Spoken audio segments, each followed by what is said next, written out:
বাবা বৌমা, বাবুর টাকাগুলো ধ্বংস করে সারাদিন তো মুখে ভালোই মেকআপ ঘষছো। এমন আভাব করো যেন তোমার বাবা সবার টাকা দিয়ে যায়। তা বলি কি মা, সারাদিন তো আপনিও আপনার এই ধুসকি কত্তরটা নিয়ে টাউটাউ করে এটা সেটা গিলতে থাকেন।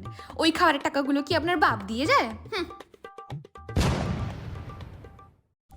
কি আর বলবো গো দিদি, দুঃখের কথা। এমন মেয়েকে বাবুর বউ করে আনলাম, বিয়ের পর থেকে না বাবুর জীবনটা পুরো নরক করে দিয়েছে, নরক। হ্যাঁ মা, ঠিক সেরকম ভাবেই বলুন, যেরকম ভাবে আপনি বিয়ে করে এই বাড়িতে আসার পরে আমার শ্বশুর মশাই জীবনটা নরক হয়ে গেছিল, সেরকম ভাবেই না। হুম, এটা একটা চা হয়েছে? ঠিক করে চাটাও বানাতে পারো না নাকি তুমি? অকমে ঢেকি একটা। উফ বাবা, তা আমি যখন চাটা এতই খারাপ বানাই, তাহলে নিজে দুষ্কির মতো বসে না থেকে একটু নিজে চাটা বানিয়ে খাবেন যান। তা বলি বৌমা, সারাদিন এই কুর্তি টুর্তি পরে ড্যাং ড্যাং করে না ঘুরে একটু তো শাড়ি ঠাড়ি পরতে পারো নাকি? উফ মা, আপনার মতো শাড়ি পরেই 20 কেজি ভুঁড়ি দেখানোর থেকে আমার এই কুর্তিটা অনেক ভালো, অনেক ভদ্র।